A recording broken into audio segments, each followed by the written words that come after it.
This episode is brought to you by Facebook.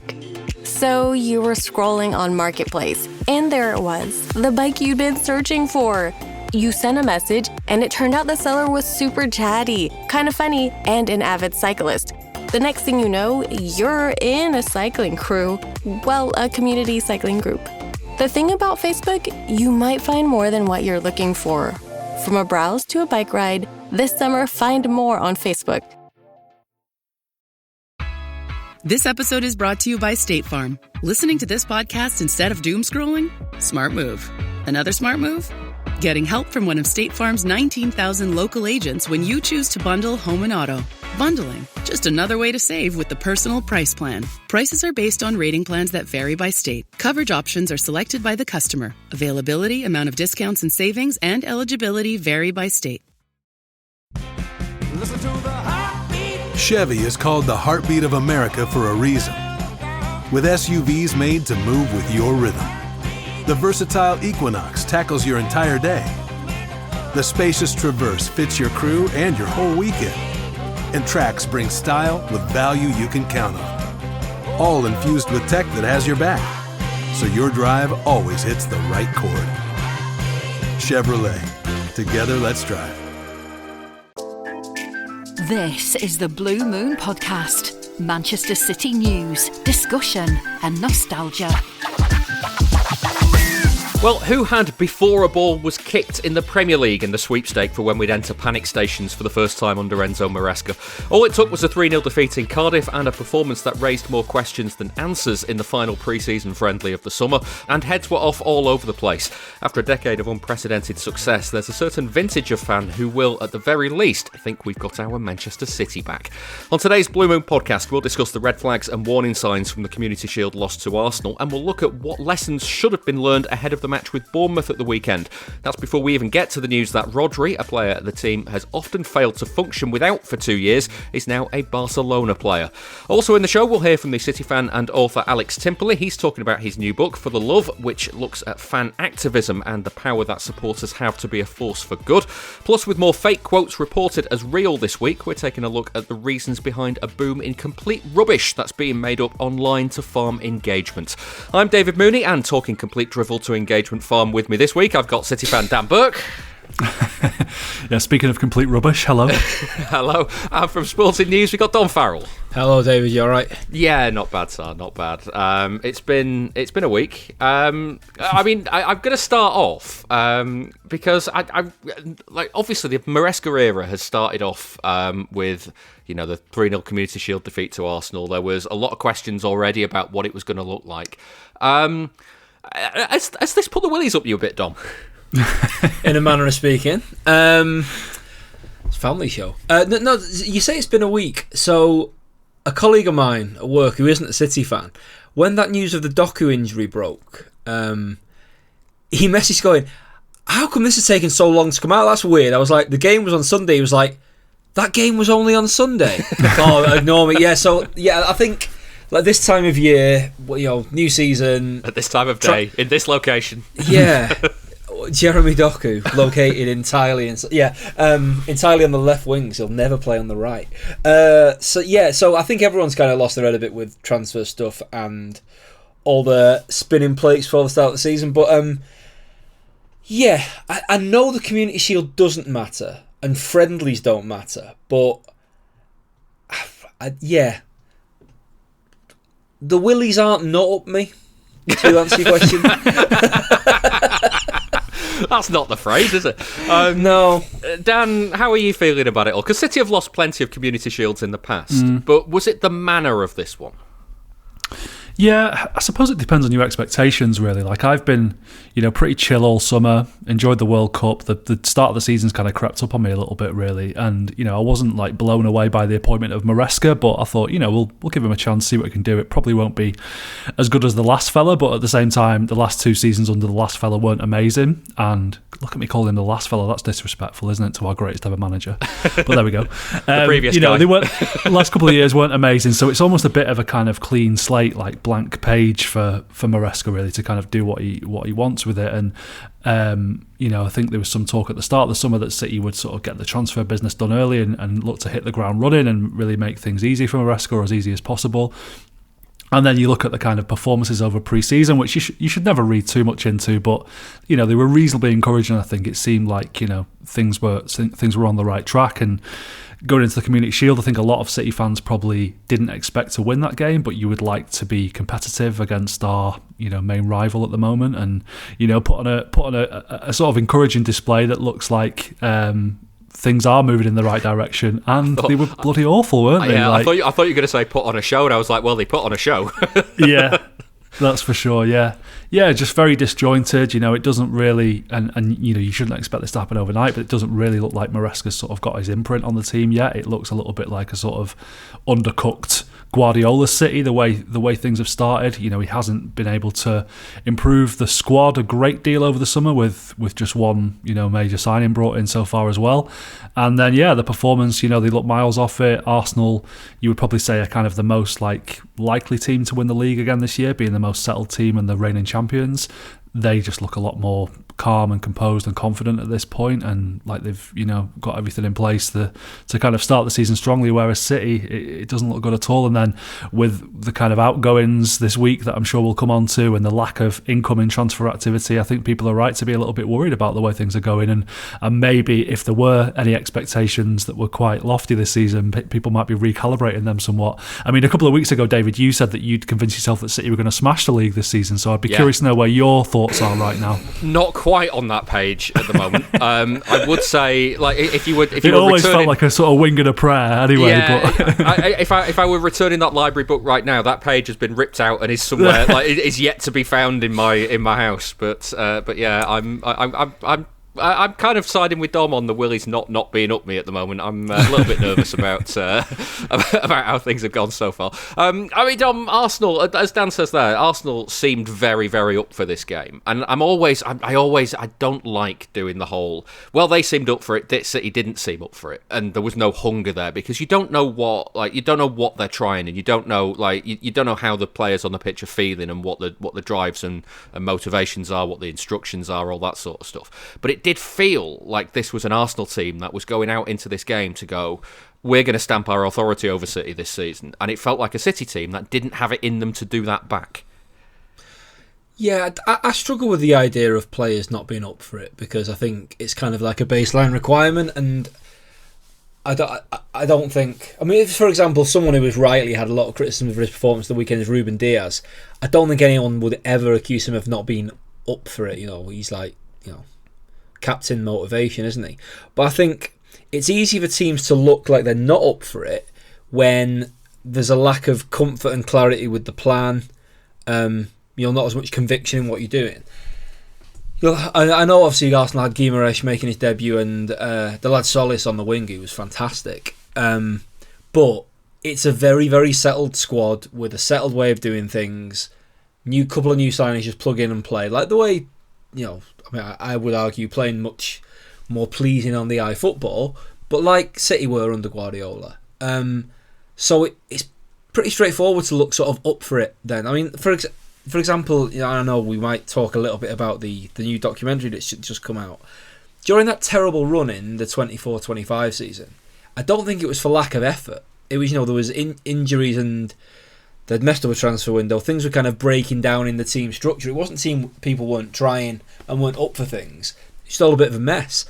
Where I think City not looking up for it at the weekend, I think comes back to is it's early on for Maresca, but I think also that the team structure, like from what I saw of the friendlies, I watched the Atletico game in full, watched highlights from the others.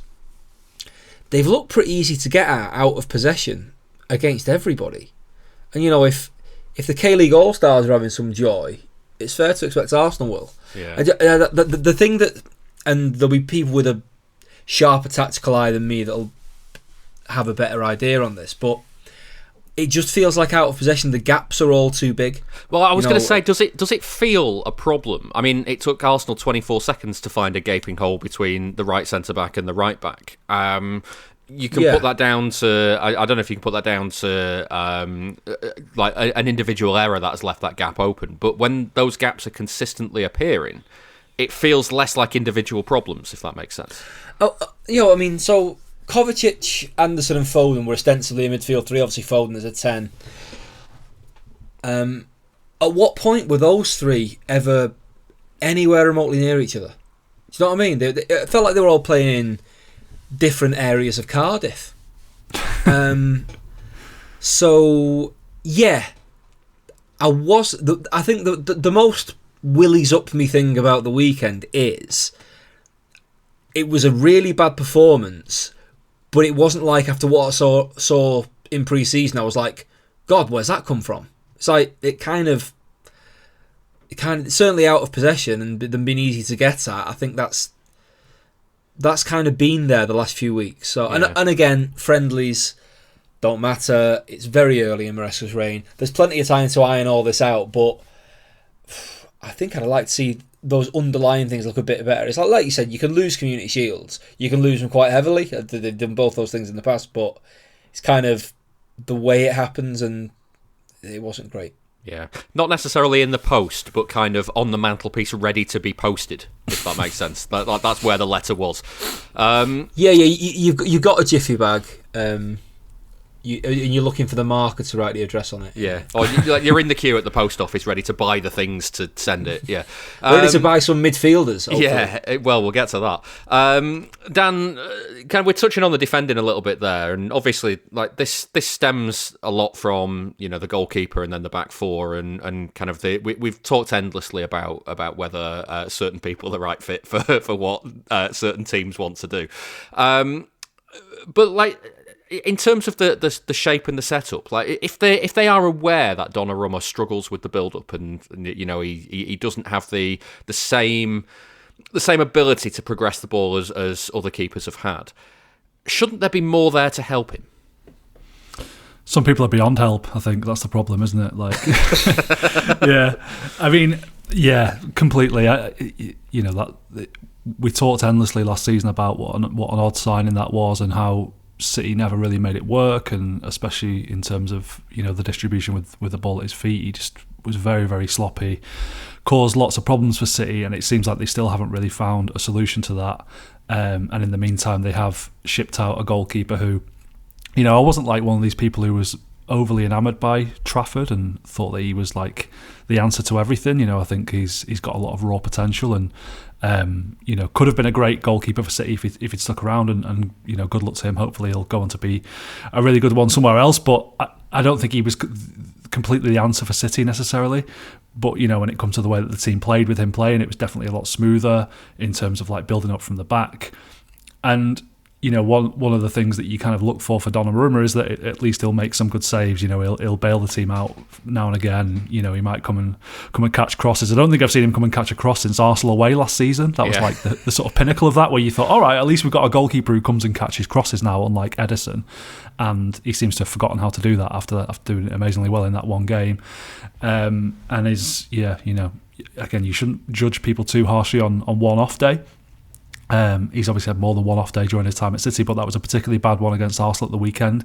I think it's worth remembering that he did make a lot of good saves last season and at times and was called when he was called upon and did bail City out, but it's looking like a bit of a net negative, that signing at this point, isn't it, really? I actually have a lot of sympathy with him on goals 1 and 3, in there. It looks really, really bad, but he is horribly exposed for both of them. The third one, definitely. Third one, definitely. But like you look at what he's trying to do, and I absolutely understand being in that position of trying to read what the forward's going to do and getting it wrong. And when you get it wrong, it looks awful. That's it. Yeah.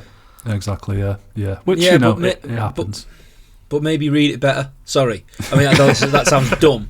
But the whole thing with Donnarumma is we all understand the trade-off. He's not Edison with the ball at his feet. He's not remotely Edison with the ball at his feet.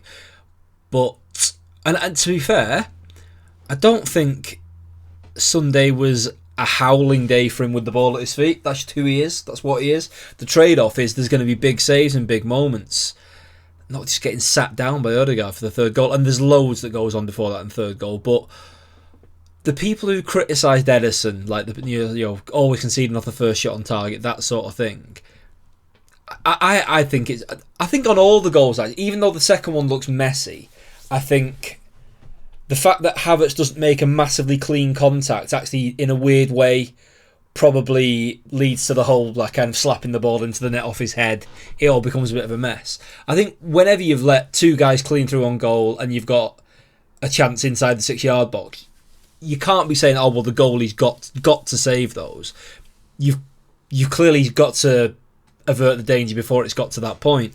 Having said that, the other side of the Donnarumma equation, with all the stuff that he's not as good at, is it's supposed to be the superstar within his 6-yard box and between his posts, and he had 3 opportunities to produce a moment like that. Look, don't get me wrong, if he prevents any of the goals, they're all excellent saves to varying degrees, but he produced none. And so, what are we doing? And like Dan said, the thing about the claiming the crosses thing, I find more of a problem than the stuff with his feet. His feet, that's who he is, and it's worth remembering whenever we talk about his footwork, that PSG team that won the Champions League with him in it played like the best football in Europe, and everyone loved watching them play. That was possible with Donnarumma in goal, so fine, that can happen. And there are other things like people like Stones and Ake leaving that will also impact the build-up. But the crosses thing, again, the other thing it's supposed to be is it's like, this is a young team and a team in transition. This is a fella with aura, who's a winner, a big personality. It felt like when he first joined, there were obvious benefits in that regard. Those sort of intangibles, such as somebody's aura and what that transmits to the team. I think pretty much from, thinking the Madrid games last year, the game at West Ham where he was at fault for their equaliser. It's kind of been hard. There's still been good saves and moments of isolated that obviously he's brilliant at what he does between the posts, but any other wider benefits have been hard to spot, and they were non-existent at the weekend. Yeah, I think what's especially concerning this season as well is that last year, the kind of frustration that you got from watching Donnarumma, there was a bit of relief when Trafford would come in the cup games and occasional league game. Like I said, he's not perfect, but you kind of thought, okay, we'll have a goalkeeper here who can help us build it out from the back a little bit more. I'm not convinced that Geronimo Rulli is really going to offer that kind of relief. It could just be kind of more of the same with him, like a kind of slightly worse version than Donnarumma when he comes in. So yeah, I'm not feeling hugely confident about that signing. Just had the flashback to Pep's first season and having the choice between Bravo and Caballero, and you kind of both been a little bit the same sort of same flavour of sameness.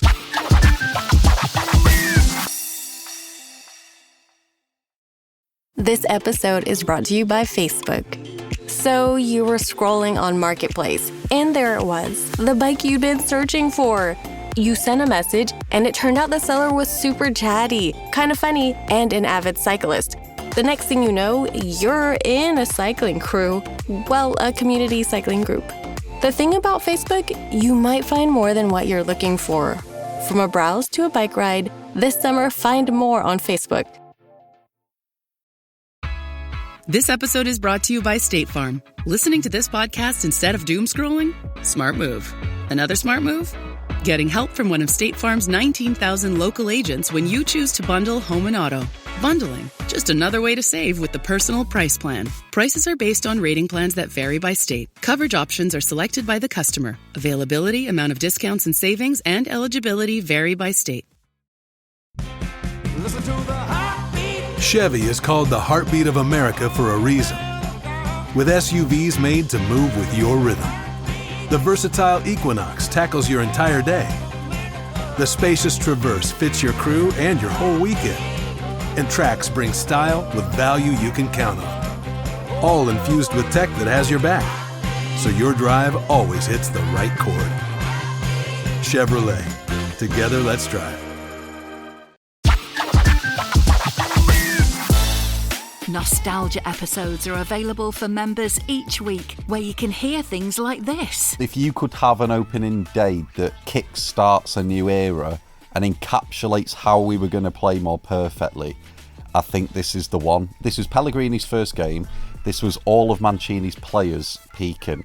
And then Aguero, I feel like from this Newcastle game to when he got injured at White Hart Lane in the 5-1 win, I think this was the best version of Aguero we ever saw as City fans. He still had that burst of pace, he seemed stronger, and his finishing had also just gone up a level in terms of just finding like the lower side netting in off the post. Sign up for more like that at members.bluemoonpodcast.com. I want to talk about because like we talked about the kind of slack defending at one end of the pitch, but down the other end of the pitch, like despite losing heavily, it felt like the performance for at least a lot of the first half, they were close to kind of getting something that they wanted out of the game. And you think of like, no question about the result, no question about what City deserved out of that game. But at the same time, you look back and go, well, if Haaland makes a better connection there, or if Doku finds that shot a bit easier, or if Foden pops that one in the bottom corner, there's moments there that it feels like they're not actually that far off. But then the problem is that the back door is so wide open that being toothless at one end and being open at the other, it's caused this real problem. Yeah, I feel like that's been a problem for, at least the last couple of years with City under Guardiola, and probably going even further back, even during eras of like really good success, that they would have this problem where they'd kind of like be, we've had a chance, we missed it, never mind, we'll get another one, we've missed another one, we're 1-0 down, shit. Like, and that's just, it happens so often that like they just it seems like it's really, really hard for City to score goals sometimes, and just very, very easy or too easy for them to concede them. And that's something that I hoped that Maresca would solve, and in time, hopefully he will. Like we said, he's not had an awful lot of time to really make his mark just yet. But I would like City to be a bit harder to beat this season and in the years to come, and just work on that kind of rear guard a little bit, be harder to break down, not have these big spaces in midfield, not be so easy to counter-attack against. And also, if that means, creating fewer chances but being a bit more clinical with the chances they do create, then that would be great as well, because, it's like you said, that sort of probably the best chance was that one that fell to Haaland. And it's kind of like, how many times have we seen that situation over the past couple of years where it's a good switch to Doku, he gets the ball down, gets the ball back, and the connection just isn't very, very like convincing from Haaland, really. And for a great goal scorer, sometimes I feel like he's just not as clinical as he should be as well. So, yeah, it's frustrating, and those sort of fine margins are probably like the hardest like gap to bridge in football sometimes as well. So I think that's the big challenge for Maresca, is to kind of get City just being a little bit more balanced in both boxes, really, because that's still a problem that hasn't been solved, I don't think. Is there a bit of a paradox here, though, Dom? Because if we say the problem at the moment is in both boxes, and then you look at what the midfield was, and we go, well, that midfield doesn't really fill us with confidence. But actually, the midfield did okay. Like Kovacic as the lone holding player, I don't think anyone's going into the season going, yeah, that works for me. But at the same time, I don't think Mateo Kovacic is saying that works for me, if he's been really honest. Yeah, but then at the same time, we're sat here saying, well, if they're a bit more clinical at one end and a bit more secure at the other, they'd have been all right. Yeah, we're skirting very, and of course, Maresca will get compared to this guy maybe at times this season, but we're skirting very close to that. David Moyes says Man United needs to be better at attacking defending. What is it, attacking, defending, and passing or something? Yeah, so no, I thought they look good on the ball at times. Like, so certainly, I mean, I think after it went to 3-0, it was kind of everyone shook hands on having a bit of a kickabout and a friendly, because it was City weren't going to launch comeback. Saka had that good chance he missed, but yeah, it was kind of a bit of a non-event from 3-0. But I definitely like between the one thing Maresca said he thought was positive was the reaction to the first goal. I do think that was good, and that's what made the piss weak nature of the second goal very frustrating. But yeah, like Anderson looking for those balls in early to Haaland looks like a good sign. Doku was very good, but he's injured. Obviously, that might mean now Semenyo gets to play on the left, and he had a really good pre-season. Yeah, I think the midfield looked vastly better on the ball than it did off it, which is obviously with Rodri now gone, and other moving parts in there. You wonder how much better the off the ball will be able to get, and that has to be the real aim. But I think once they have even with the players leaving at the rate they are doing and coming in at a slower rate, I think they're always going to have people who can play football and create chances. And I know I take Dan's point with Haaland, but he is just going to be absolutely gigantic in every sense this season. He's going to have to be. The midfield, Dan. Let's talk about player sales, because Rodri's now gone. He's confirmed that he's left for around 65 million to Barcelona. There's been also links that Nico Gonzalez could move away. I saw the links to Newcastle earlier this week. They may bring in Enzo Fernandez. They should likely bring in Bouadi as well. It's a whole new midfield, that then. So, what can you expect from it? Yeah, a whole new midfield, but not necessarily a better one, I don't think.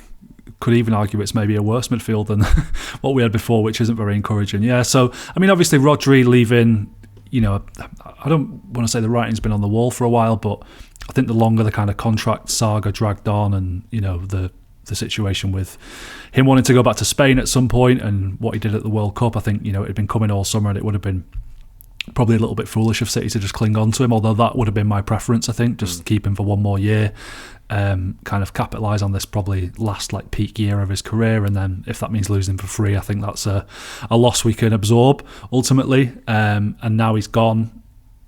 Obviously City kind of got used to playing without him a little bit over the past couple of seasons.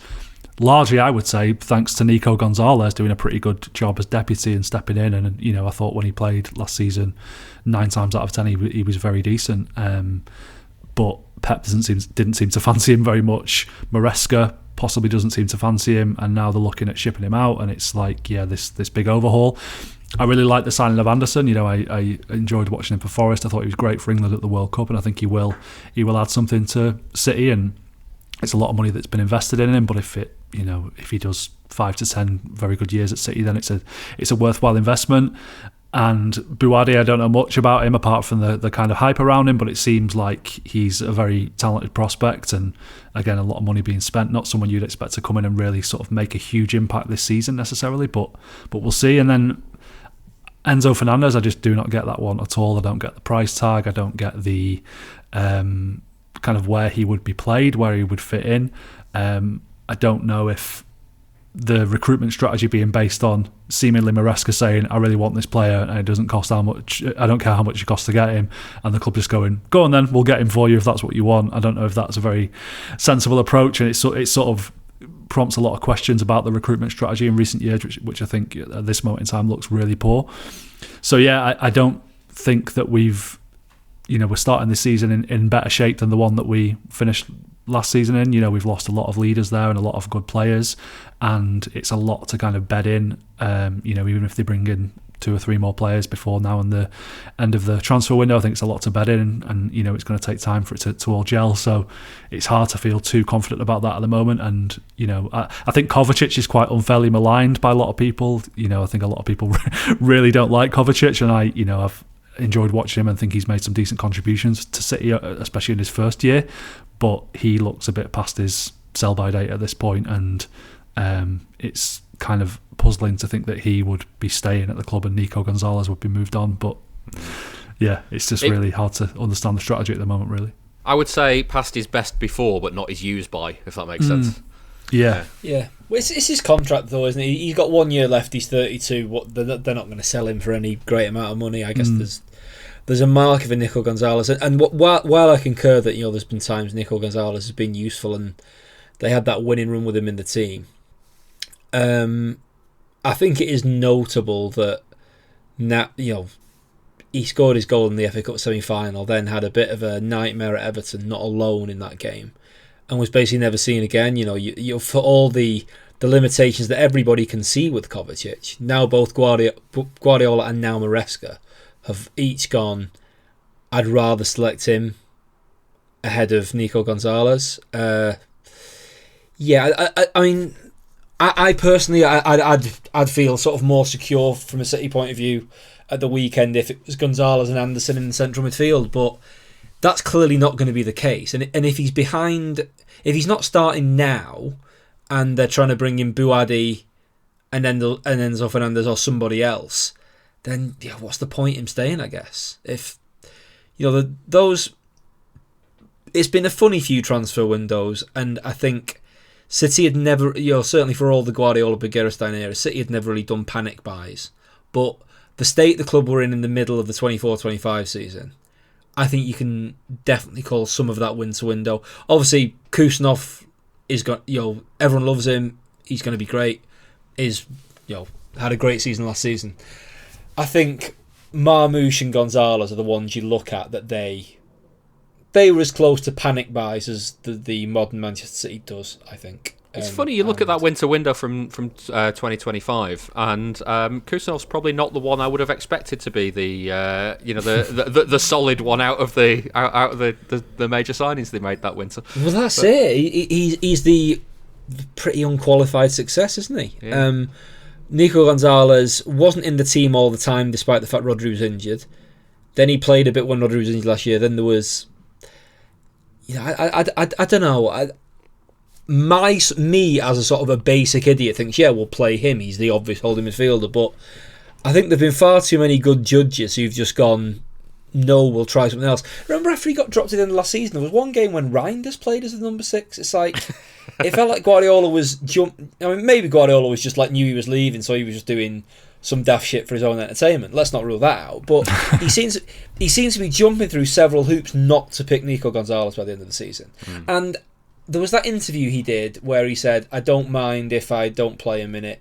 If City win the Champions League, I'll be happy. It's like, that's an acceptable thing for you, me, or Dan to say. I'm not sure I'm not sure it's all right for a footballer in his prime years to be saying that. Admitted, I mean, obviously,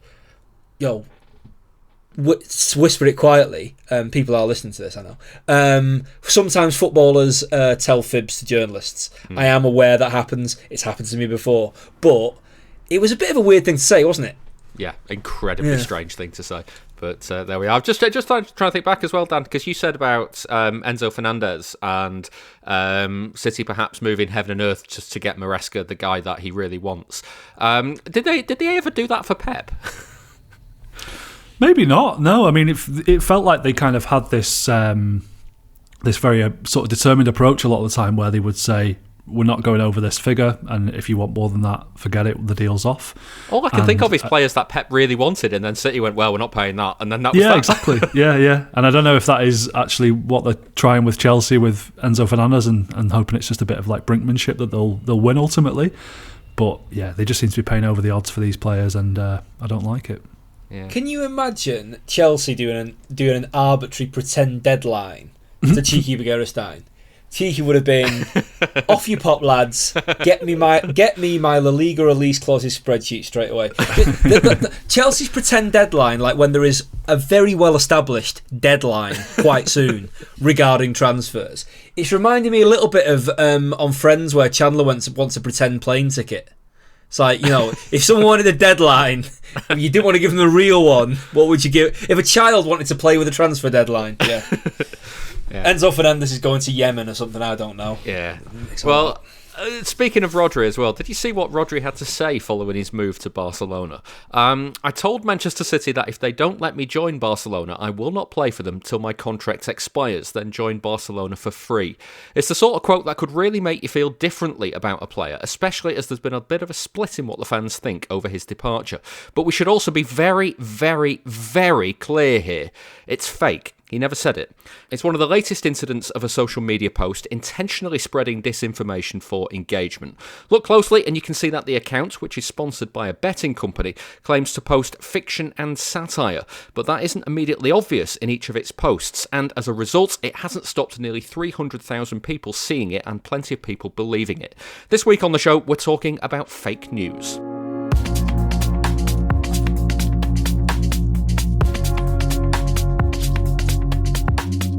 On last week's show, Kieran Murray was getting frustrated about a graphic that was clearly fake. It suggested that Arsenal's ticket sales for the Community Shield last Sunday filled 2/3 of the Millennium Stadium, and despite being very badly drawn, it didn't stop podcasters, bloggers and football content creators posting about it and reacting to it as if it was real. That sort of social media rivalry stuff that, most sane people have hopefully learned to put to bed and ignore, that sort of rage baiting. If you give it just 3 seconds of a glance, you go, right, somebody has done this purposefully, manually to rage bait. It's so far from the truth. And actual, and not that a blue tick matters anymore, but blue tick accounts are picking this up and saying about it. Hopefully most of us have learned to move on from that kind of thing. That graphic was designed to rage bait or intentionally wind people up, and it's likely it was created in a shoddy manner to make it obvious that it was a fake. But some things online are being posted as real. Last season, Pep Guardiola spoke about it. The world is not scared because in the world happen many other disastrous things that I think about that. But I saw in ChatGPT on the other one some statements and comments in Twitter, the other one. I never done. So I remember a month ago I said, Pep chose the best 11 of his career. I never done that. I never did it, and I'll do it, and I will never do it. We'll have more respect for all the players I had. And Pep said that, and the people start to say, Pep, they choose the players and the other players.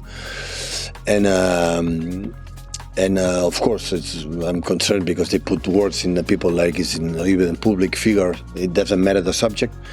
And say the statements that you have done, how you control that. Over the summer, I saw quotes from the Brazil manager Carlo Ancelotti discussing why Erling Haaland was so difficult to keep quiet in games. I thought they would come in useful for the podcast, but I couldn't find the audio of them anywhere, despite them being picked up by one news outlet and being linked to a post-match press conference. It turns out they were fake. Here's the journalist Dom Farrell. I really noticed there were lots of these, not just fake quotes, but really long posts, Thierry Henry discussing some nonsense or whatever, and it's that's clearly fake. What's the purpose of that? As with all these things, they sort of mutate and change, and I thought the things I read in April were very, very obviously fake, but then obviously there's those Carlo Ancelotti quotes about Erling Haaland that everyone thought were great, but those were fake.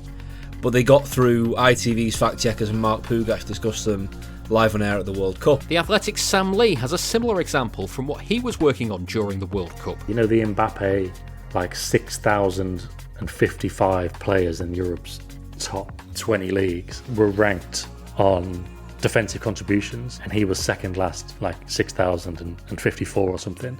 And, obviously that ties into his reputation as lazy and not a team player. Made up.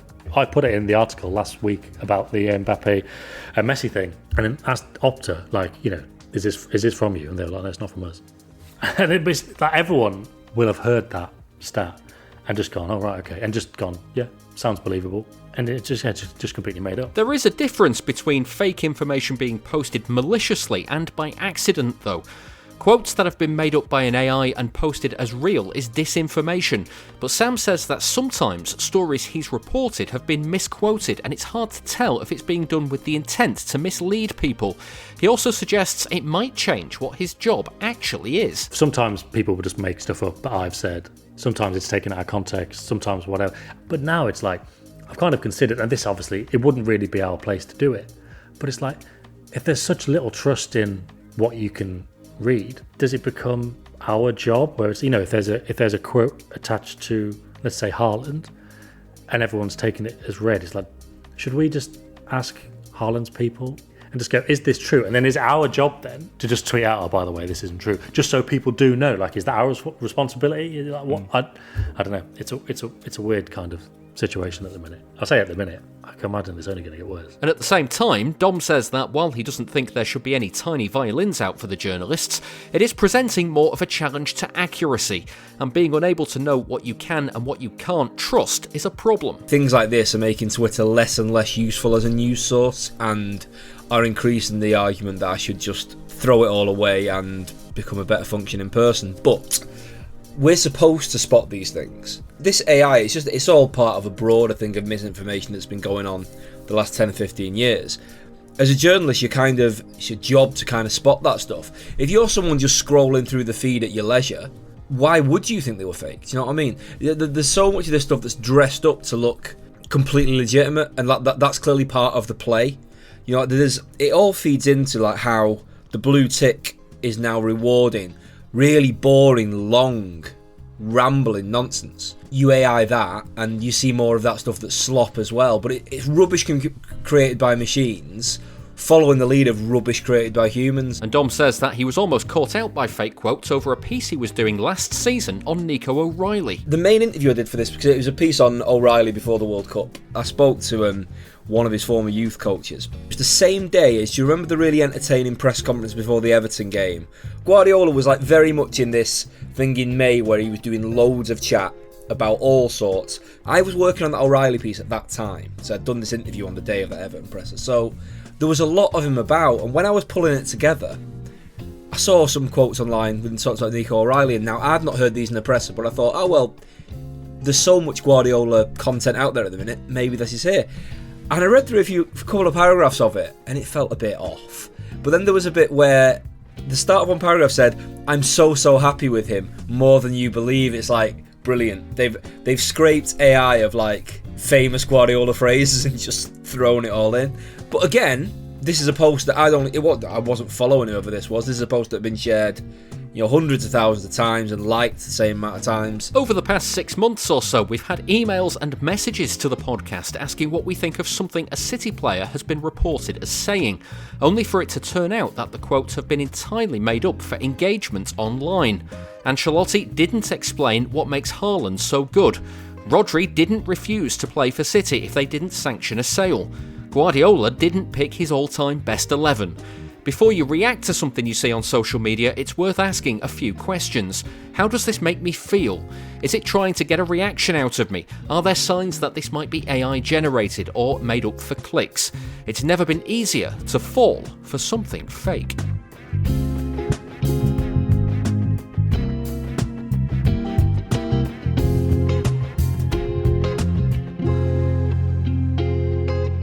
Hi, this is Gary Cook, and you're listening to the Blue Moon Podcast.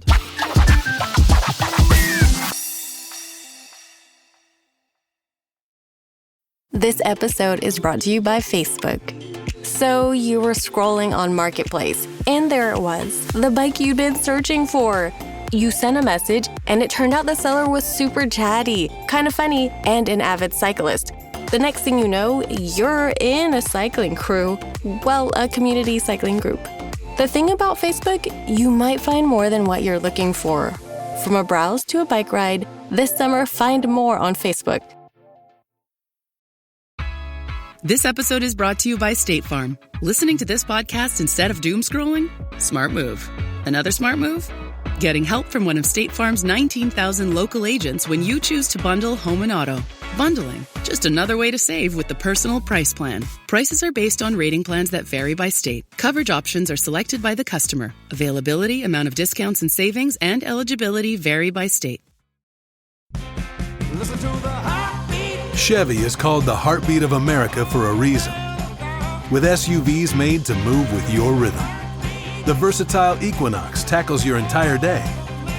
The spacious Traverse fits your crew and your whole weekend. And Trax brings style with value you can count on. All infused with tech that has your back, so your drive always hits the right chord. Chevrolet. Together, let's drive. This is the Blue Moon Podcast. Spread the word by leaving a rating and a review wherever you're listening.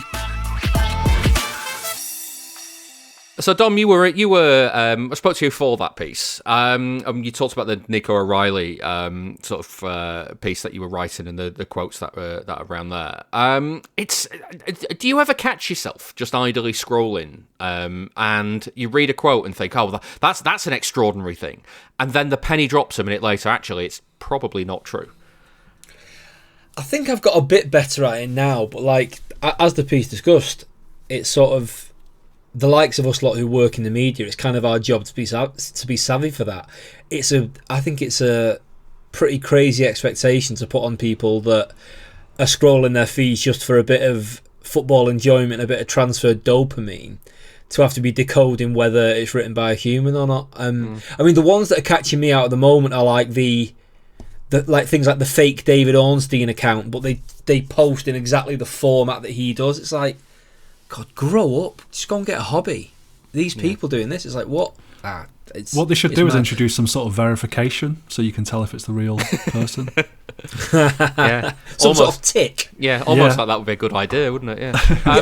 Does it ruin your enjoyment, Dan? Because like I don't know if we've discussed this on the show before, but like you're a civilian now. You're not in the football media anymore. So like, does it? That's the first I've heard of it. Yeah, does it ruin your enjoyment of things? Some might say I never was in football media, but that's a matter of opinion, really, isn't it? I don't know if it ruins my enjoyment of it. I mean, what I find sort of more annoying when it comes to kind of like social media nowadays is the growing number of people who claim to be ITK and have sort of inside info that only they know about, that some secret source close to the club has leaked to them and them only, and everything they say must be, you must hang on every word and trust everything that they say, and they speak in really general and non-specific terms. Yeah, almost like they're just making it up as they go along. And yeah, just the way that people speak with so much like serious around it all. And also then you have people who have been sort of like spending the whole summer like writing open letters to Hugo Viana via their social media account and just all taking it a little bit too seriously and getting a little bit too wound up in the kind of transfer business of it all. I think I just hate the transfer window in general at this moment in time. Having experienced it sort of as a fan and professionally, like it's just a bit of a drag, and I'm always glad when it closes. Was it better when the deadline was just in April? Probably, yeah. But then you just have it sort of almost all year round if that was the case now, wouldn't you? Just non-stop. Yeah, people live for it, don't they?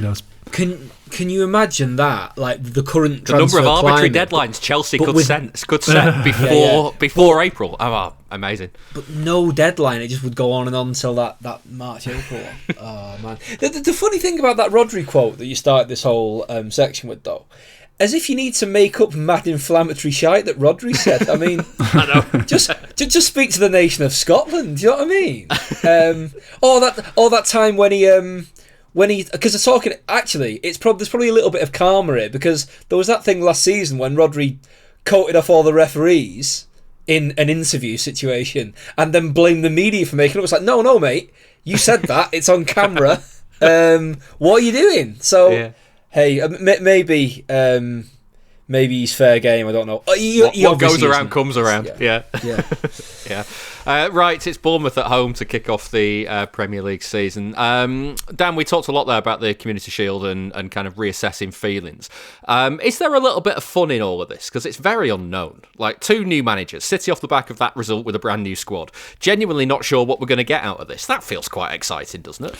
It does, honestly, yeah. I mean, I don't think last week's result has really sort of like changed my view on how I see this game going, or like it's maybe changed my view on City as a whole going into the new season, but I wasn't expecting much from them this year anyway, and I do expect that the start will be quite slow, but I would expect them to start pretty well against Bournemouth and look to get off to a really, really positive start at home. Feels like the first time in ages we've had a home game, first game of the season, so that'll be quite novel.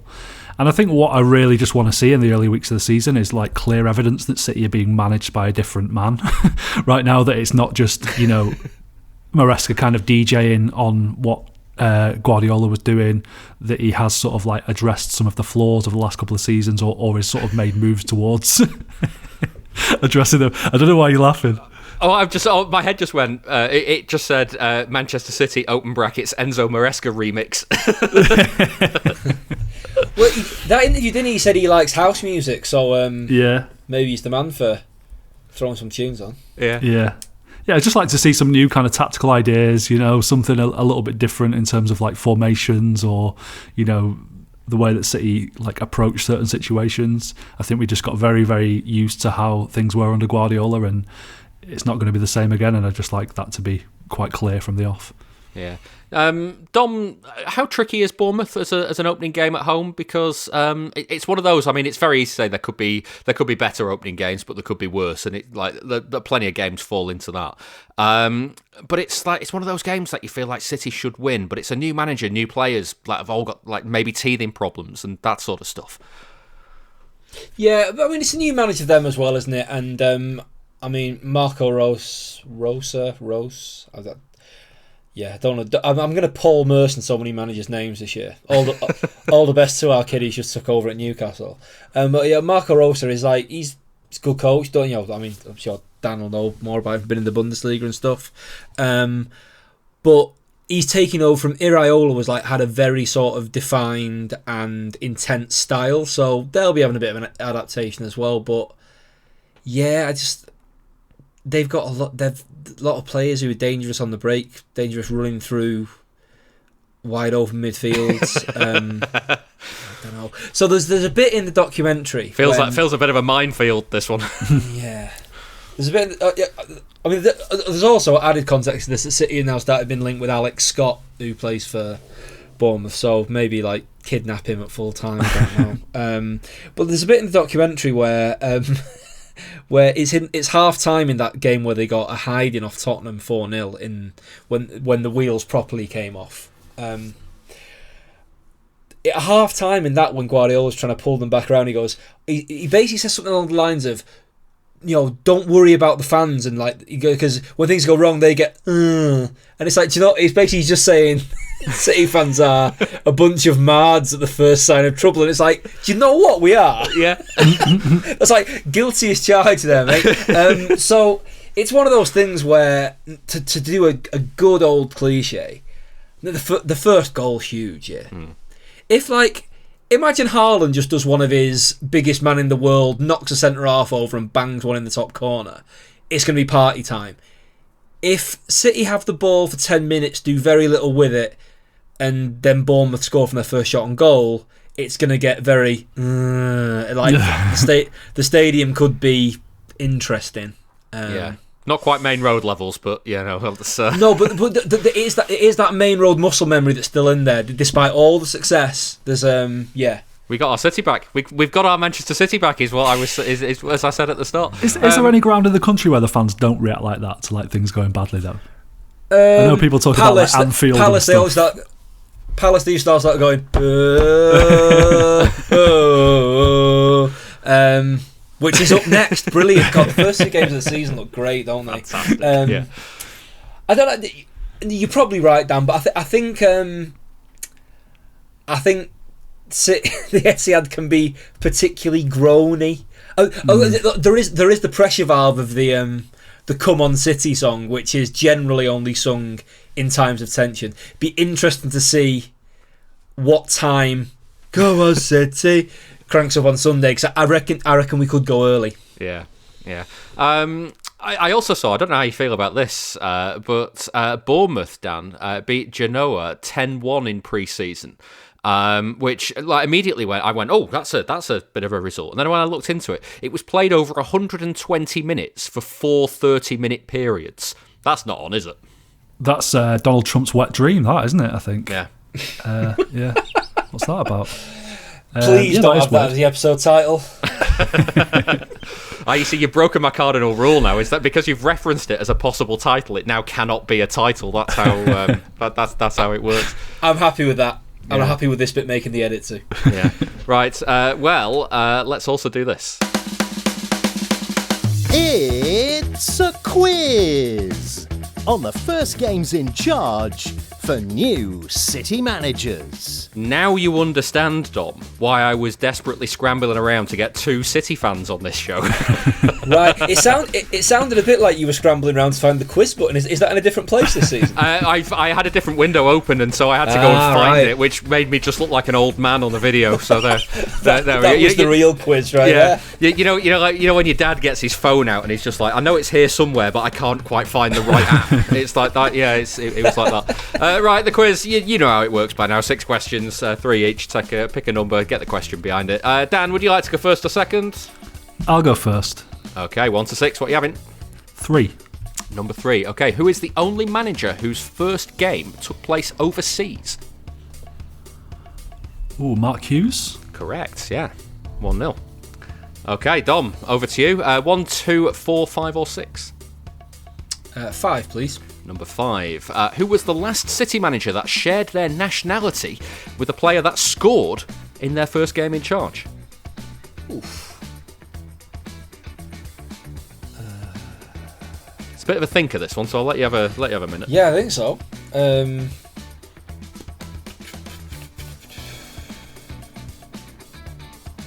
Kevin Keegan? It is Kevin Keegan. Stuart Pearce. Yeah, Stuart Pearce. Stuart Pearce free kick on the opening day, which, as we've touched on a lot in the Patreons that we've done this summer, sent City into dreamland. Okay, so 1-1. Dan, over to you. Questions 3 or 5 have gone. Question 1. Question number 1. Okay, who was the first City manager to win their first Premier League game in charge? Brian Horton. It was Brian Horton. 3-1 win at Swindon. Yeah. There you go. Good standard of quizzing so far on this episode. So, 2-1 to Dan. Over to you, Dom. You can have 2, 4 or 6. I'll have 6, please. Number 6. Okay. Which team inflicted the heaviest defeat on a City manager taking charge of their first Premier League game with the club? Bournemouth. That's a joke.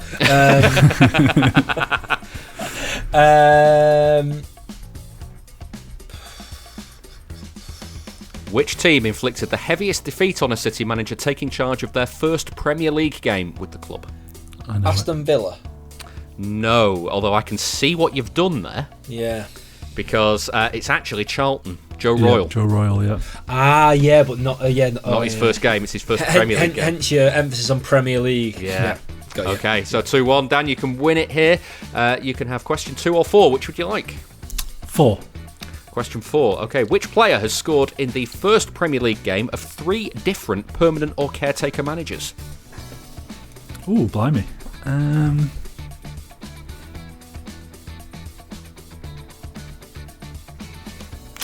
Sergio Aguero?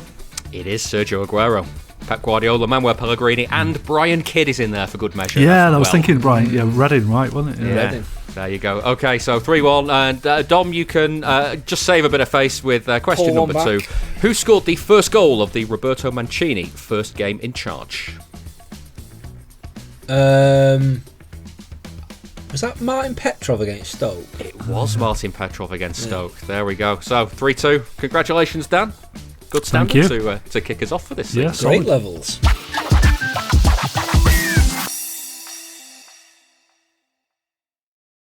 This episode is brought to you by Facebook. So you were scrolling on Marketplace, and there it was, the bike you'd been searching for.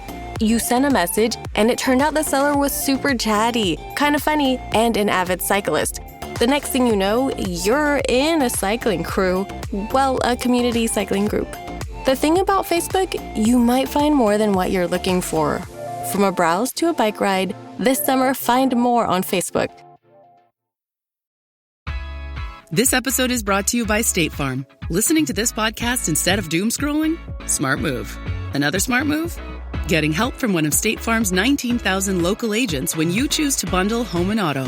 Bundling, just another way to save with the Personal Price Plan. Prices are based on rating plans that vary by state. Coverage options are selected by the customer. Availability, amount of discounts and savings, and eligibility vary by state. Listen to the heartbeat. Chevy is called the heartbeat of America for a reason. With SUVs made to move with your rhythm. The versatile Equinox tackles your entire day. The spacious Traverse fits your crew and your whole weekend. And Trax brings style with value you can count on. All infused with tech that has your back, so your drive always hits the right chord. Chevrolet. Together, let's drive. You're listening to the Blue Moon Podcast, where every episode is an opportunity for a brand new low. So, just looking then specifically at this game for Maresca, Dom, what sort of team would you like to see him pick? Who's in, who's out, that sort of thing? Because you take the Millennium Stadium performance, and you touched on it before about Diaz not looking great. Gvardiol didn't look great either. There was Núñez still potentially injured, and there was the whole Kusanov-Núñez thing at fullback. Doku's likely to be out. So, how does he structure this team and this for this game? Yeah, well, doesn't look great, does it? So, admit that I know I said earlier that it did sort of start to feel a little bit like a testimonial after 3-0. That said, Mark Gay came on, they didn't concede any more goals. I think there's probably a concern in this team around, leadership in terms of an experience and things like that. I think I'd feel a little bit more comfortable if it was Diaz and Gay playing. Move Guardiola to left back, and then that would allow Nico O'Reilly to play in what is currently this screaming void of a midfield. Bring in far more physicality and intent to what they're doing in there. I don't mind the idea of O'Reilly and Anderson, but I know Maresca said he sees O'Reilly as a left back, which is fine. But at the moment, there are midfielders seemingly leaving on a daily basis and none getting signed, and Gvardiol and Aït-Nouri, admittedly two very different solutions, are there in the squad. So I wouldn't be averse to seeing that. At the same time, I'm not saying I think that's what he'll do. There's the issue as well, Dan, with Kusanov at fullback, who did look a little bit exposed against Chelsea. But if Núñez isn't available, they don't really have much else options. Rico Lewis doesn't feel like the physicality doesn't feel like it suits him either. Yeah, I to be honest, would be not quite happy, but I don't think Rico Lewis should play for City again, for City's first team. I think he should probably be moved on at this point, really. So I don't see him as an option there. Yeah, Kusanov, I think his pace kind of can get him out of trouble sometimes, and he likes to tackle, but right back isn't suited to him, really. I shouldn't be surprised at this point, really, but I don't understand why they haven't signed a right back again this summer. Núñez did a good job there and has sort of made the position his own at this point, but surely you would look to bring in someone to just kind of bolster that position, even as a backup to Núñez, and just purely from a sort of moving on from the Guardiola era, where apparently that wasn't deemed important, might be just a signal that, like, yeah, we have got a new manager now, and we do want to kind of flesh out the squad a little bit. There was all this talk going into the summer as well about how Maresca likes working with a bigger squad than Guardiola, and he's probably starting the season with a smaller squad than Pep had as well. So yeah, it's all a bit weird, but for the right back, I probably would go with Kusanov for now, just because he's kind of the only option.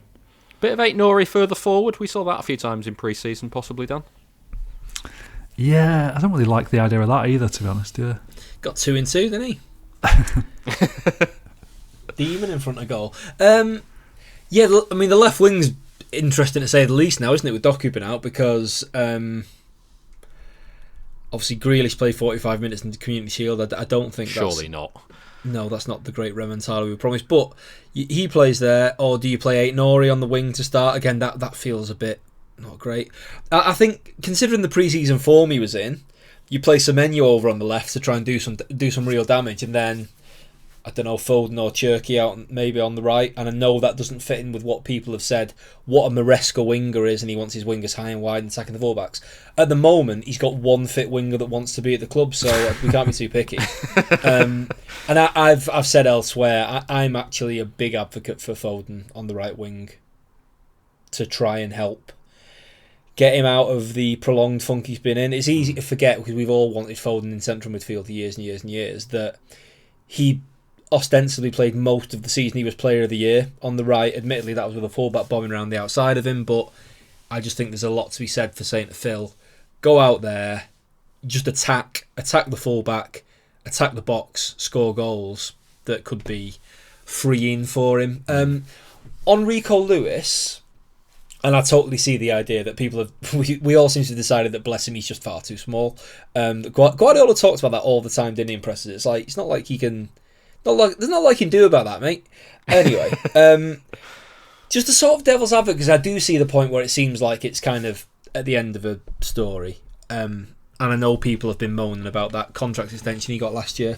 But Maresca does seem to like this thing if he builds up with a 3 and a 2. And it's the thing that City haven't really done properly under Pep for a couple of years, of just having the fullback come in to make up that 2 with the holding midfielder. Now, Maresca knows Lewis from the treble season, and he knows he can do that. Now, obviously, if you've got Lewis one-on-one with a big, powerful, fast left winger, that's not going to be a strong suit. But I kind of do, given how he likes to build up, and the fact, say, if you had Gvardiol on the other side, who is, if he was to be playing as a more sort of left-sided centre-back in possession, maybe, I can see a world where you play Lewis and you're better in possession. because say Kusanov again, if you was to do this 3-2 build-up thing he likes to do, I can see the argument of having Kusanov as the right back, because then you'd have, whether it's Gvardiol or O'Reilly or Aït-Nouri, being the attacking left back sort of joining the midfield. I don't know. I mean, it's the last thing people want to hear when it's like, oh, Kovacic is starting holding midfield on his own, and I'm making a case for Rico Lewis starting. But my point is, Kusanov didn't look. I don't think you got enough of the defensive benefit of Kusanov, like the purely brilliant defender, with him playing it right but being a bit unsure of himself, looking over his shoulder, etc. I don't think you got enough benefit of that to sort of absorb having his sort of slightly more basic stuff in possession. Like, if you were to play Rico Lewis, which again would probably add to it, this whole tension in the ground, if you had a back four of Lewis, Gay, Diaz and Gvardiol, and you had like the three defenders to defend and Lewis to come in and knit things together and do that thing that he used to be good at. I'm curious to see. You're talking yourself into this, aren't you? I am. Basically, it's the next time I'm at a presser and it's, you know, people have asked all the important stuff first. I'm kind of keen to hear or know what Maresca thinks of Lewis and how he views him, because he's kind of viewed as someone who is just not in the first team picture anymore. But he's not been linked with anyone. It's like, oh, you've played so badly, no one wants to buy you. This sort of feels like that, which I think is a little unfair. I just think the way Guardiola moved his team and was using his fullbacks last year, it just left Rico with nowhere to go. I mean, in theory, it could work in a Maresca team, but yeah, I don't know. There's no perfect solutions this weekend, is there? So that's another one of the imperfect ones. Roll on Sunday. Let's see what it looks like. Let's going to win the league. Yeah. Now, we often hear on the podcast from some of the team behind the Man City Fans Food Bank Support Group. One of the co-founders, Alex Timperley, has a brand new book out examining how fans can help each other out regardless of the club that they support, and looking at what it means to be a football fan in the 21st century. I started here by asking him why now was the right time to do this book. 2026 is the right time for a number of reasons, I think, to ask what it means to be a football supporter in the 21st century. You know, the problem is coming to focus a lot more. I think, you know, stuff like rising ticket prices, breakaway leagues, erosion of the pyramid, terms and conditions being eroded, that intergenerational supporter link, it's being pushed to breaking point. I think across the country and across the leagues, it's becoming more urgent. It's, you know, the issues we're facing they're more common than they were before, but they're also more similar. Like, across the leagues, everything's getting more expensive.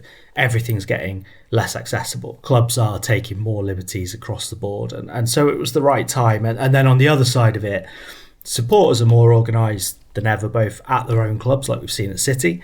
You know, we forced concessions in a way that I think you and probably a lot of your listeners thought City would never give us, through protests and coordination. But also nationally, people are doing more at their own clubs and working in between clubs to create united fronts across the country. You know, you see the Stop Exploiting Loyalty stuff as one side of it. It's happening now in a way it's not happened for a while. And it's been building up, and 2026 seems to be a bit of a moment for it.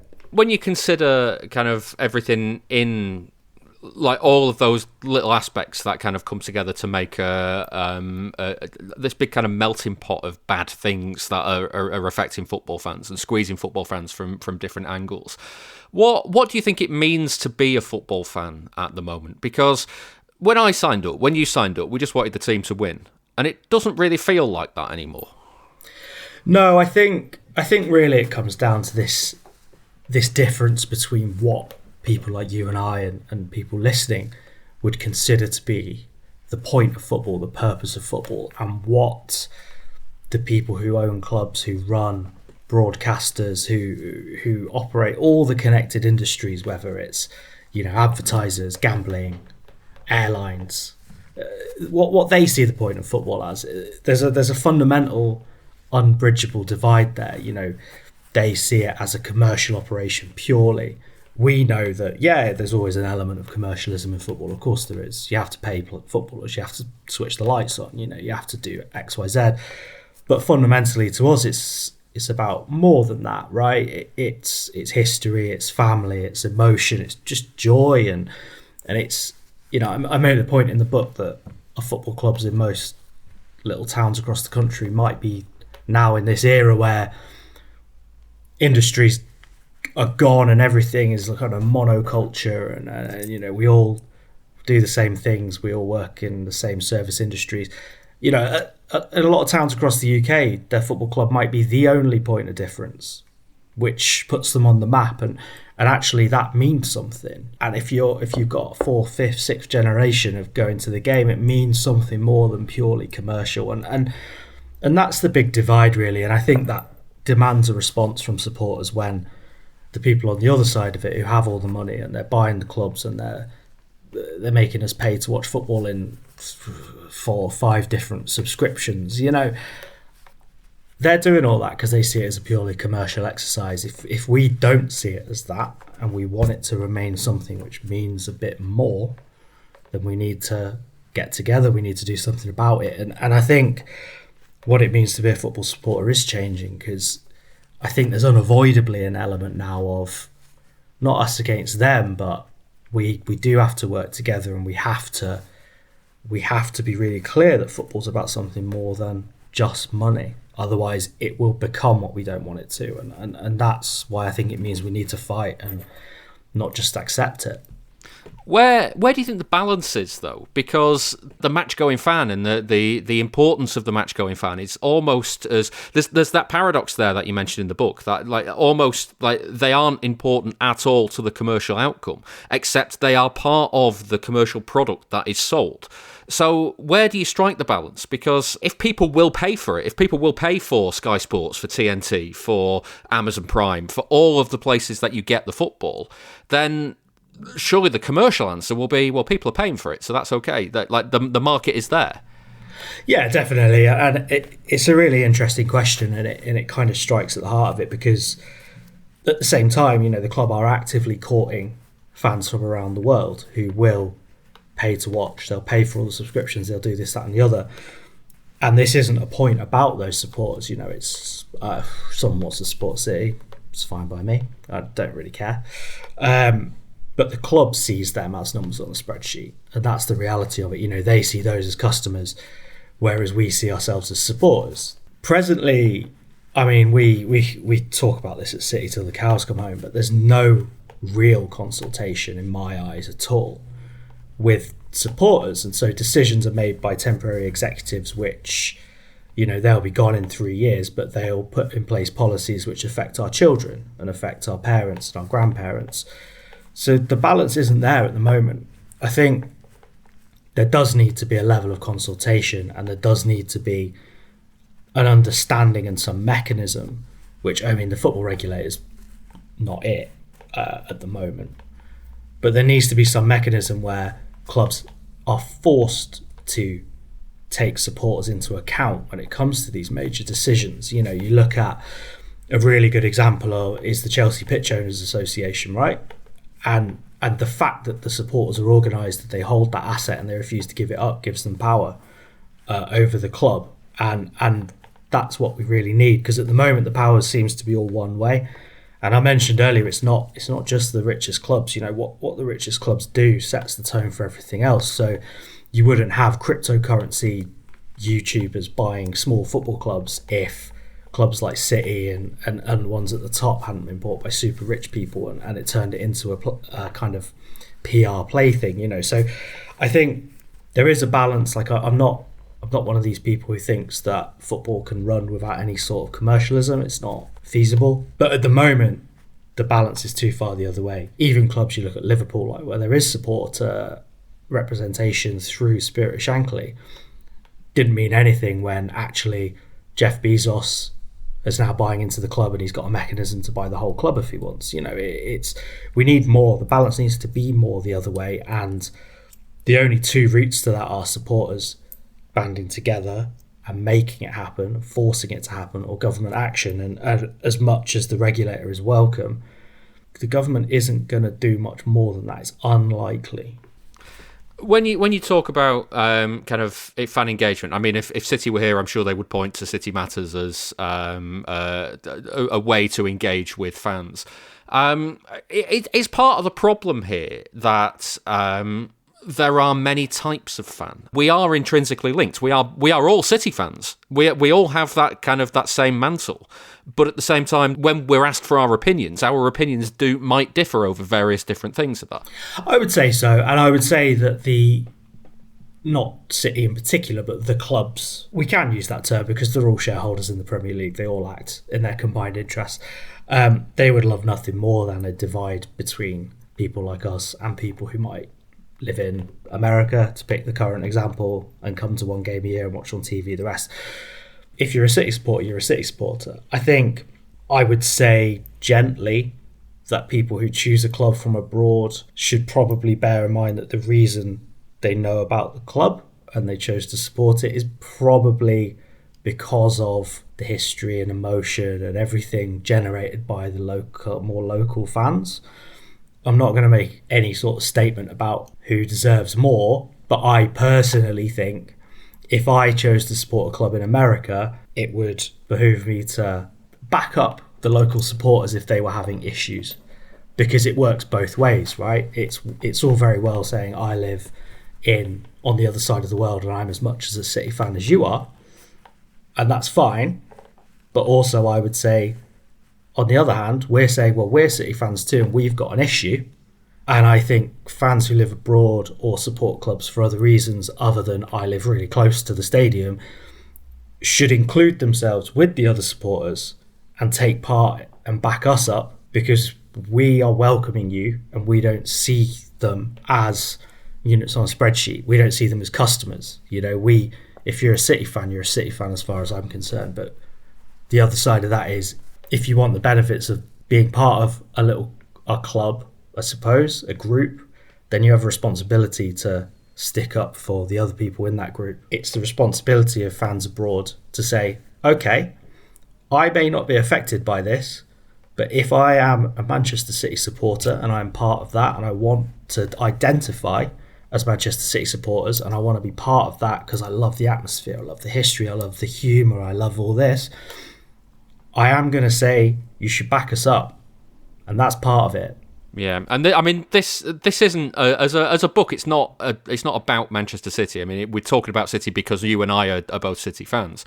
But I'm kind of interested in your thoughts on how far that goes, kind of beyond City as well, because you've worked with the Man City Fans Food Bank for a while. You're one of the founding members.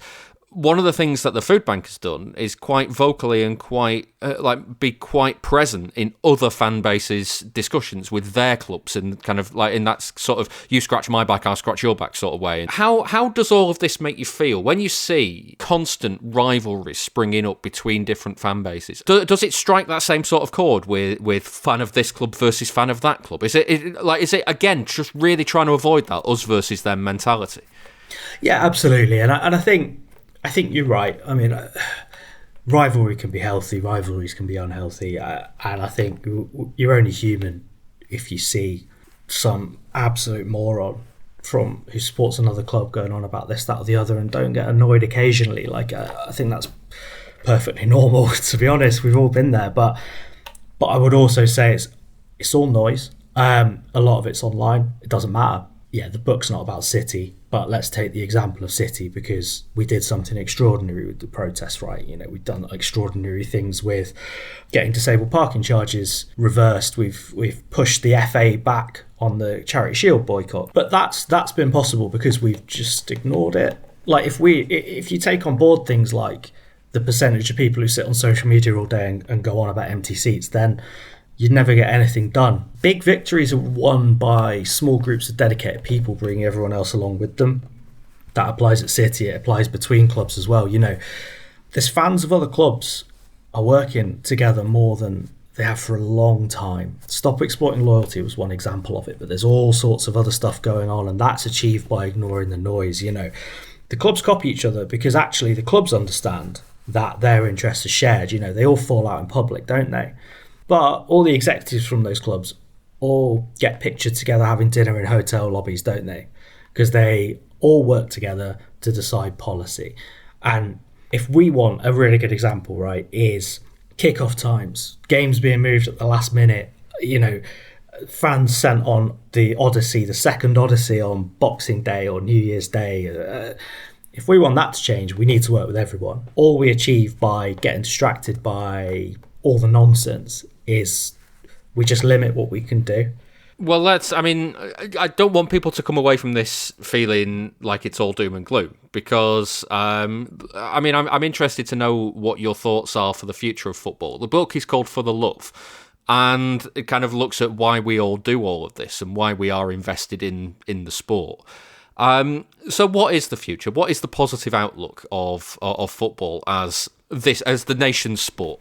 Yeah, this is a really key point, because the book, it's not negative. Like, we all support the city, we all love moaning and whinging, of course, but the book's actually extremely positive, because we are the biggest group of people, football supporters, in every town and city across the country. If we all got together to demand something, it would happen, and that's what we need to focus on, that positivity, that look, we have this thing which is wonderful, right? And someone's trying to take it away from us, but we can turn it into a more positive thing. And whether that's getting concessions at the game or using our power to tie our clubs back to our communities by doing things like the food bank work, or doing loads of clubs do homelessness work, and supporters are all gathered together to do it. And by working together, we can achieve things at the football and also in the community. And by doing so, we can make our clubs into something different. And that's really what it's all about. And I do think that's the future. We win at the football, we use those same organisations to do more and turn, let's say, I founded the food bank, right? And the example I always give is, what does it mean? Yeah, what does it mean to be a Manchester City supporter now? Loads of people would tell us that it means being a sort of slave to a dictatorial power and being someone who makes apologies for human rights abuses, but actually it can be something else. It can be City supporters are the biggest donors to the biggest food bank in Manchester. Being a Manchester City supporter means being part of a group who look after hundreds or thousands of people in our own neighbourhoods every single year, right? And then that organisational work we did is the same thing which the protest sprang out of. And so suddenly, actually, being a Manchester City supporter means supporting people in our community, and also being part of the only group of people in the UK, the only one who has forced concessions out of Abu Dhabi through protest, through organisation, through coordination. So actually, the future of being a football supporter in the 21st century is taking the reasons why we love the game, thinking about and making it into what we want. Like, no one can stop us.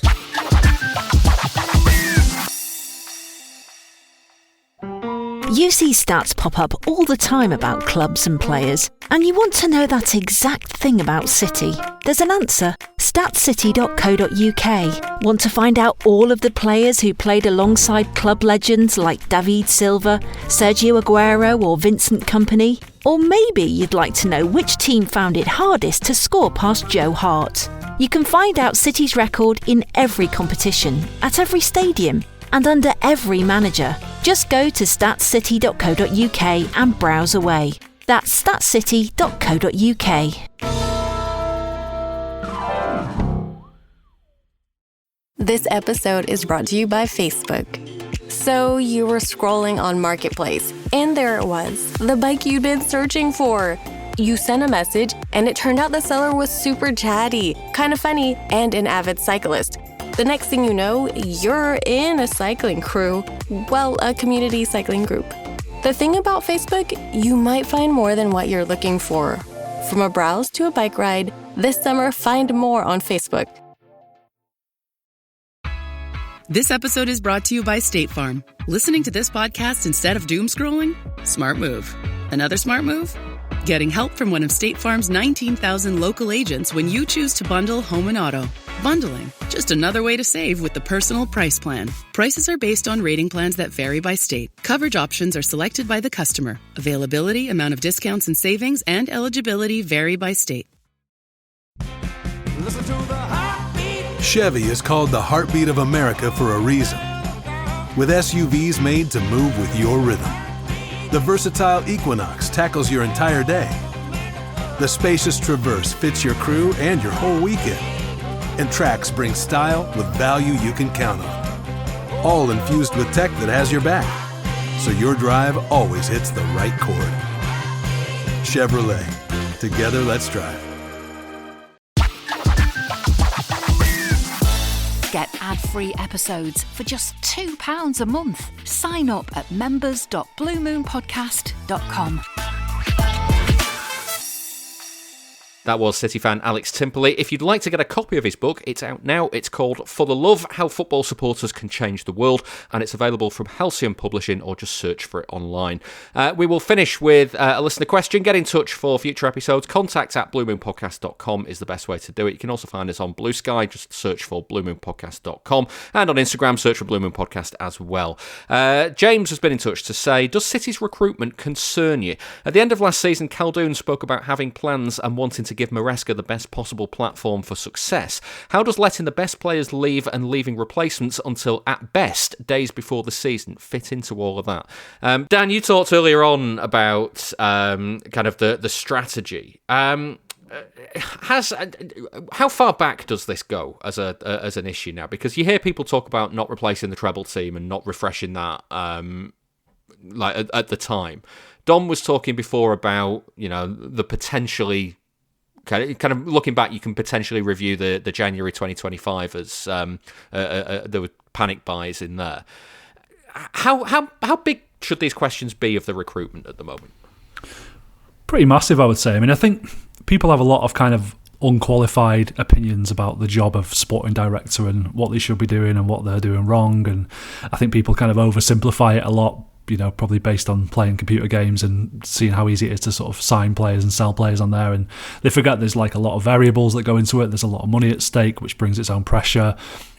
It's not an exact science bringing in players. You can bring in a player and do all the scouting in the world and be convinced that this player's a great fit, and then it just doesn't work out for whatever reason. So I think, in those terms, like, we shouldn't judge Hugo Viana in particular too harshly. But when you do look at the track record over the years, like, let's say, post-treble is like the cut-off point, you've got Gvardiol, who's been a, I would say unmitigated success as a sign-in, Kusanov, who's been pretty good, and Doku, who's been pretty good. Apart from that, everyone else has flopped pretty much. Can you make a case for anyone else not flopping in that time? I maybe would have said Nico Gonzalez wasn't that much of a flop, but the fact that they seem to be looking to move him on suggests that he probably is.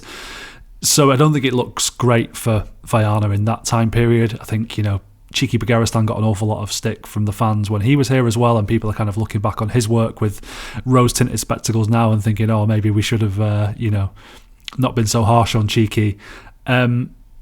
I hope that between now and the transfer window closing, they can kind of do the business that they need to do and strengthen the squad. I think it's a real shame that Maresca's going to kick off his first Premier League game as a manager this weekend and his lineup be so kind of cobbled together because the signings haven't been made, or players have been let go that haven't been replaced yet, or players that were kind of expected to come in just haven't. It's all a little bit messy, a little bit like against what we kind of thought was going to be the case this summer. We thought they were going to be quite well organised and would kind of have their ducks in a row pretty early, and that hasn't been the case. And it's just not looking very good at all at the moment, I think you can say. Yeah, the ducks are still in the pond. They're not even they're not even anywhere near the row yet, are they? They haven't even hatched.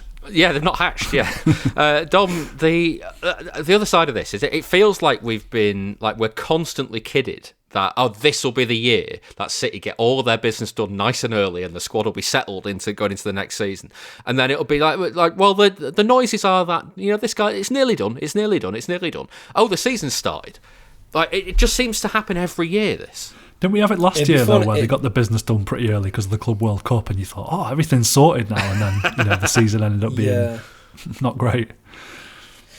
It'd be funny after the show we've done if the answer to James's question of does the recruitment concern you? No, not really, mate. Actually, yes. The list that Dan reeled off there, I think I definitely add Cherky to the list of successes. Oh yeah, I forgot about. He's obviously incredibly gifted, and he came at a cheap price because he's chaotic or whatever. But that's great bit of business. I also wouldn't have Semenyo and Gay as flops just yet. I just think the jury's still out on them, and I think the fact that they were got in, because it's not really. I know this was in one of the briefs from the club and people rolled their eyes, but like that was stuff they could have waited to the summer to do, and they got them in the building, and that was good proactive stuff. Where the good proactive stuff has been this window after the Elliot Anderson signing is a very good question. Yeah, I think you're right. It goes back to post treble, because even though Guardiola is great, he took a bit of time bedding in that summer. They signed Núñez that summer after they'd tried to sign Rice and Bellingham, got him, decided he's now a right back, and he's been a great right back, but it still goes down as a transfer market failure because it didn't refresh the midfield, which then it didn't refresh the midfield from which Gundogan had left. And then the replacement for Ilkay Gundogan was Ilkay Gundogan. That was probably a bit of a weird moment in the whole thing. Also, even Doku, and Doku is obviously a wonderful talent who has a good 2 or 3 muscular injuries a year, and he's got one right in there from the get-go this time. He's a wonderful player. I don't think anyone would call him a bad signing. However, at that point, you think about what happened after the treble. He was pretty much the Riyad Mahrez replacement, and he's a guy that doesn't really score goals or much fancy playing on the right wing. So even that was... They left themselves chasing their tail after the treble. I say they were chasing the tail. They decided to stand still, so not chase anything the summer after. And then it all... So they've been playing catch-up a little bit from all that. I agree with what Dan said about there can be elements of misinformation and people thinking that sporting directors are just there to be everybody's dopamine fairy godmother. It's not really how it works, but I do think it's very fair to say that you accept that Guardiola leaving was going to be a cause of massive upheaval just in and of itself. However well you planned Maresca, however long ago while he was still at Chelsea you were still talking to him to be super organised, all of that, it was still going to be upheaval. So to have so many moving parts at this time of the window, I think is frustrating. I think it will frustrate the people at City behind the scenes definitely as well. It's not ideal. I don't think it doesn't help that the general price of transfers has gone up so significantly in recent years. It seems to put a bit of added pressure, and people have perhaps been a bit more cautious about the players they do sign. Why is everyone 100 million now? What's that about? It's because City have inflated the market, mate. Yeah. You know that? Yeah. Yeah, well... that's a joke, just to clarify. About 1 hour 20 into this episode. The charges. Let's get into that. No, we'll do that another time. That's it for this week's Blue Moon Podcast. Thank you very much to my guests. Don Farrell. Don't say that. It's all right joking about the charges being announced when you don't work in football anymore. I don't know if anybody noticed, but the one of the idents that we used in last week's episode was won't somebody please mention the charges? Love and that. I put that in the first one purely just in case they came back, and I'd had this one made all summer, and I've been sitting there waiting for it to use it, and then couldn't use it because the charges came back. So there we go. This time last year when my book had gone to press but hadn't been released, I was thinking, God, they better not come out now. Here we are. Yeah. So thank you very much, Tom Farrell. We'll probably be thinking the same thing. Yeah. The never ending show. Thanks a lot, lads. It's been fun. And Dan Burke. Thank you very much. My pleasure. With the new season kicking off shortly, this week's Nostalgia episode was the top 10 goals on the opening weekend, featuring Adam Monk and, once again, Don Farrell. That's available now by signing up for just £2 a month at members.bluemoonpodcast.com, and there's a clip coming up very shortly. I'll be back next week. See you then. Thank you for listening to the Blue Moon Podcast. You can get ad-free shows by becoming a member, and you'll get an extra episode each week as well. Here's a clip of the latest one. If you go through his goal catalogue at Atletico, you knew he had, a banger in him, but to do it 30 minutes into your English football debut is just a bit ridiculous. The question started to ring around City fans' heads like, oh, is this a title challenge inside now, really? And then the fixtures to come after that, we just saw it unfold. It was like Bolton away, Wigan at home, Aguero hat-trick, Tottenham away 5-1, then the 6-1. I just think that those first few months of that season was up there. I just think for vibes, for excitement, for everything that we are football fans for, this was the absolute apex of that. I remember after that Tottenham 5-1 game, 3 games in, having a conversation with my dad about, could win the league. And I remember my dad once saying, like, not long after the takeover, when he was still being a bit sort of browbeaten about various City things, saying, I've been supporting this club for, what would it have been then, like 40 years, whatever. He says, you don't just catch optimism. And I love the casting of optimism as some sort of plague to be avoided, yeah. But lo and behold, at the end of August, we're going, City might win the league, you can't put it all on one man, but Aguero just changed everything, didn't he? To listen to the full Nostalgia Show, sign up at members.bluemoonpodcast.com and join us next time for another episode.